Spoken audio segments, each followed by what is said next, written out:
bahan yang dibutuhkan adalah alat tulis, lembar pengamatan, kabel penjepit 2 buah warna merah dan kuning, baterai AA 1,5 volt 3 buah, bola lampu 2,5 volt 3 buah. Kemudian kawat besi, sendok perak, kawat tembaga, kertas, plastik, karet penghapus, grafit atau mata pensil, kayu, air keran, dan air garam sebagai bahan yang akan diuji. Bahan pertama yang akan kita uji adalah kawat besi. Kawat besi kemudian kita capit dengan capit buaya. Setelah itu kita lihat dan kita amati, ternyata kawat besi dapat menyalakan lampu, artinya adalah bersifat konduktor. Yang kedua adalah kawat tembaga. Ternyata kawat tembaga juga dapat menyalakan lampu dan bersifat konduktor. Yang ketiga adalah sendok perak. Sendok perak kita capit dengan capit buaya. Ternyata sendok perak juga dapat menyalakan lampu dan bersifat konduktor. Yang keempat adalah kayu. Saat kayu diuji dan dicapit dengan capit buaya, ternyata tidak mampu menyalakan lampu. Artinya adalah kayu bersifat isolator atau tidak dapat menghantarkan listrik. Yang kelima adalah karet penghapus. Saat karet penghapus diuji, ternyata tidak mampu menyalakan listrik, artinya bersifat isolator. Yang keenam adalah grafit atau mata pensil. Grafit atau mata pensil dicapit dengan capit buaya, ternyata mampu menyalakan lampu sehingga bersifat konduktor atau menghantarkan listrik.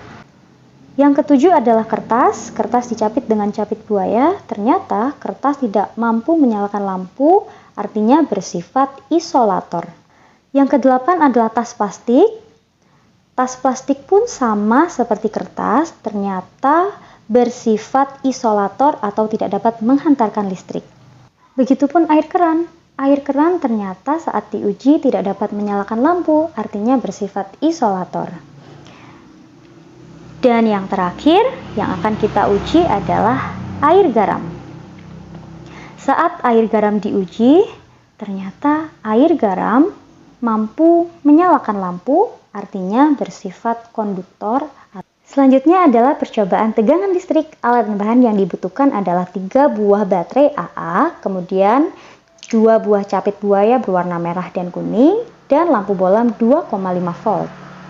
Pada percobaan pertama, di mana kedua buah kabel diletakkan pada kutub positif saja, artinya adalah tidak ada tegangan listrik, sehingga pada rangkaian tersebut lampu tidak akan menyala.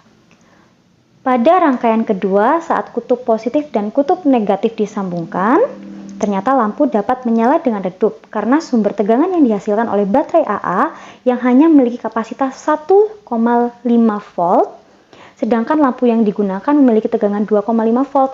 Hal ini berarti daya baterai kurang cukup untuk menyalakan lampu dengan kondisi yang terang. Pada rangkaian yang ketiga, baterai ditambahkan 1 buah, kemudian disusun secara seri.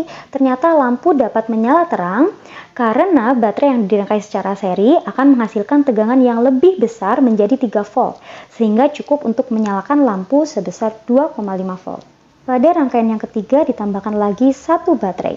Ternyata lampu menyala sangat terang karena 3 buah baterai yang dirangkai secara seri akan menghasilkan tegangan yang lebih besar menjadi 4,5 volt. Sehingga melebihi kapasitas yang dibutuhkan lampu agar menyala terang.